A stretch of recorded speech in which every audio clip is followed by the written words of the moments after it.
Bonjour, bonsoir, bienvenue dans cette vidéo de géographie concernant l'Antarctique. Alors, qu'est-ce qu'une aurore boréale? C'est un magnifique phénomène lumineux coloré qui se produit régulièrement dans le ciel nocturne de l'hémisphère nord. Dans l'hémisphère sud, c'est des aurores boréales. L'aurore boréale ou australe se manifeste par des pôles magnétiques de la Terre, d'où l'expression générique d'aurore polaire.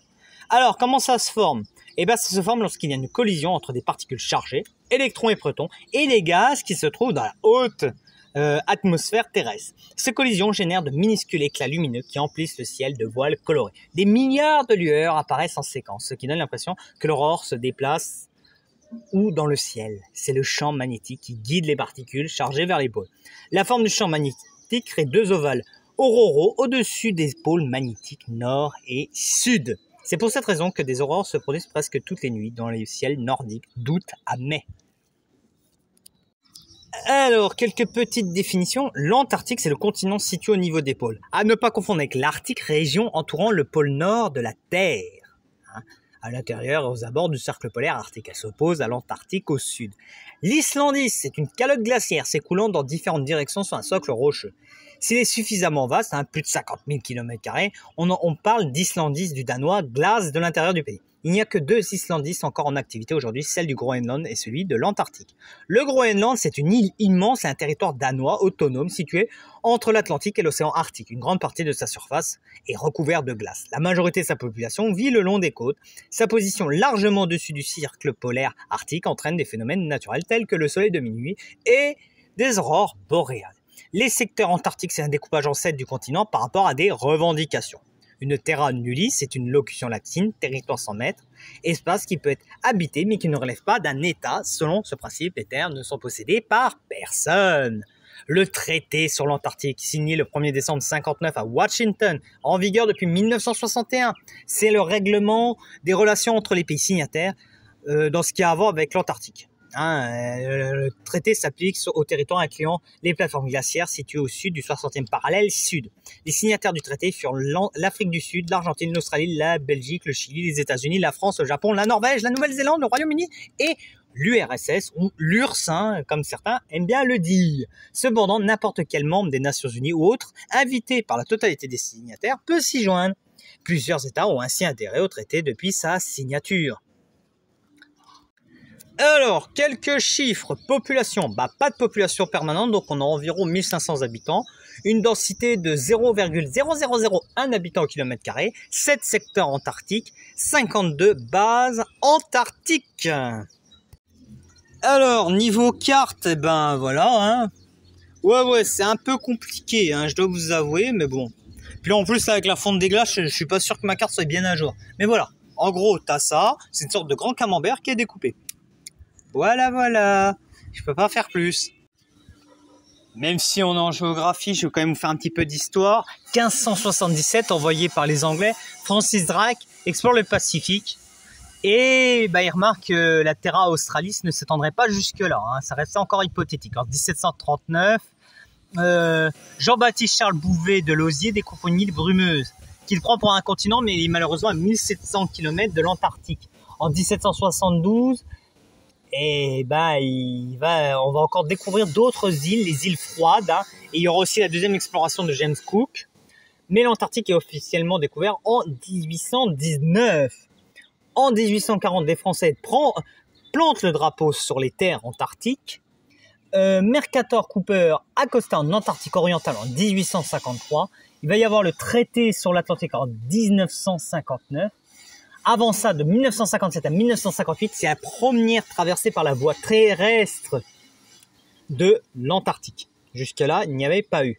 Enfin, en 1991, il y a le protocole de Madrid. Un petit peu de géographie physique. L'Antarctique est situé au pôle sud, avec une superficie de 14 millions de kilomètres carrés, en comptant les prolongements de glace qui flottent sur l'océan, les îles Chèvres, ce qui en fait le 4e continent. Il est entouré par l'océan austral. La quasi-totalité de l'Antarctique est recouverte de glace, environ 98%, qu'on appelle Islandis. L'épaisseur de l'Islandis varie entre 1300 et 2200 mètres à l'est en moyenne, son épaisseur maximale est de plus de 5000 mètres. L'Islandis de l'Antarctique est séparé en deux au niveau de sa chaîne transarctique qui s'étend du cap Hadar à la terre des Coats. sur environ 3500 km, formant ainsi l'Islandiste Est Antarctique le plus grand, qui contient notamment le pôle Sud, et l'Islandiste Ouest Antarctique. Niveau relief, on a l'Antarctique qui est le continent le plus élevé du monde, avec une altitude moyenne de 2300 mètres. Plus de 70 lacs au niveau des cours d'eau. Le lac Vostok est découvert sous la base antarctique en 1996. C'est le plus grand lac subglaciaire.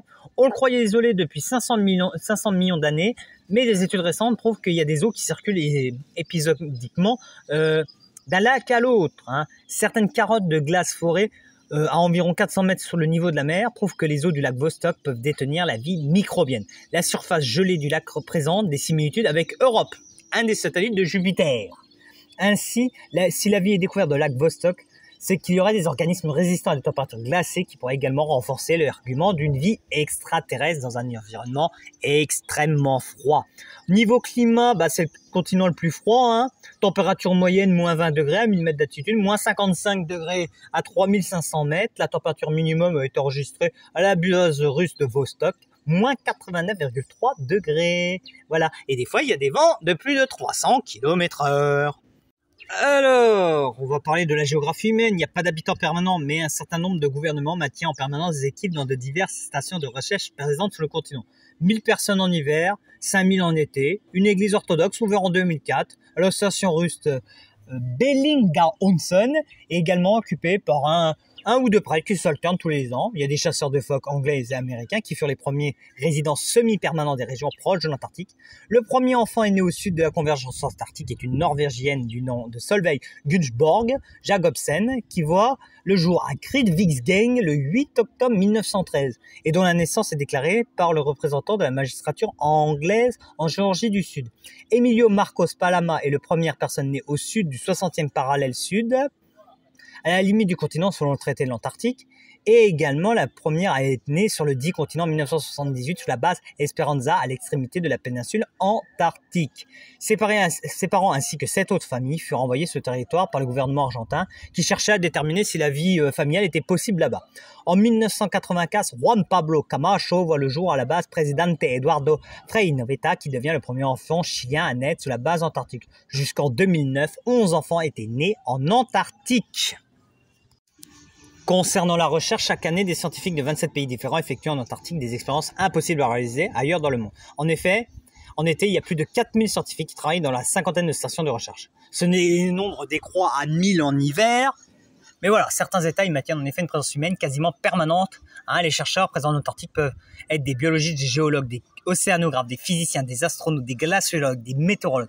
Les géologues étudient notamment la tectonique des plaques, les météorites provenant de l'espace et les traces de morcellement du supercontinent Gondwana. Les glaciologues travaillent sur l'histoire et la dynamique des icebergs, de la neige saisonnière, des glaciers, de l'Islandiste. Les biologistes, en plus d'étudier la faune et la flore, s'intéressent à la façon dont les températures rigoureuses et la présence de l'être humain agissent sur l'adaptation et les techniques de survie d'un grand nombre d'organismes. Les médecins ont fait des découvertes concernant la propagation des virus, de la réaction du corps aux températures extrêmes. Les astrophysiciens étudient la voûte céleste et le fond diffus cosmologue à la station d'Amundsen Scott. Beaucoup d'observateurs astronomiques sont de meilleure qualité car elles sont effectuées dans un environnement avec peu de lumière et peu de pollution.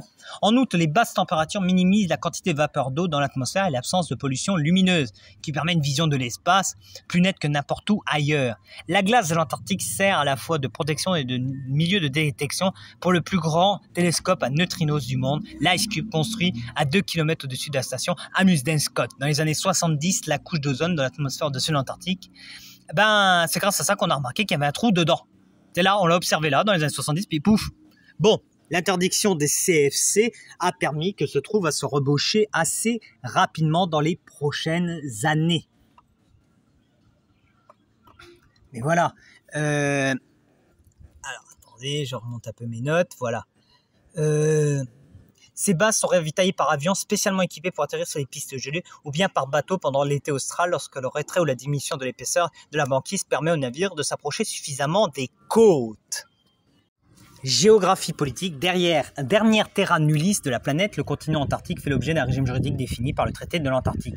Il n'y a donc pas de gouvernement, c'est un territoire neutre en raison de la continuité contiguïté territoriale de la paternité de leur découverte et de l'occupation par intérêt géostratégico-économique des États ont revendiqué des portions du continent, matérialisées pour la plupart par des sortes de tranches partant du pôle sud allant jusqu'à l'océan austral, et dont les bords sont les méridiens. Bien que quelques-uns de ces pays aient reconnu mutuellement la validité de leurs revendications, ces dernières ne sont généralement pas admises universellement. Dans certains cas, un même secteur est revendiqué par plusieurs États. Cependant, on va tout réglementer en 1959. Ça va être conclu sous l'égide de Eisenhower et de Khrouchtchev. En outre, le traité établit le continent comme une réserve naturelle et met en place la liberté de recherche scientifique. On avait voulu le faire dès 1947, mais avec le contexte de guerre froide, ça n'a pas été facile. Il a fallu attendre un certain dégel, parce que c'était quand même à l'époque du blocus. Voilà. Aujourd'hui, 49 États ont imposé leur paragraphe, 28 d'entre eux disposent d'un droit de vote. Deux moratoires renforcent la protection du continent, la Convention pour la protection des phoques en 1972 et celle de la conservation de la faune et de la flore en 1978. Enfin, le protocole de Madrid en 1991 relatif à la protection de l'environnement. En 1983, les signataires du traité de l'Antarctique entament des négociations afin de réglementer l'exploitation minière sur le continent soutenu par d'autres pays. Alors, ils vont négocier le protocole de Madrid qui va interdire l'exploitation minière. Le traité sur l'Antarctique empêche notamment toutes les activités militaires sur le continent, y compris la construction de bases militaires, de fortifications, de manœuvres militaires ou d'essais d'armement.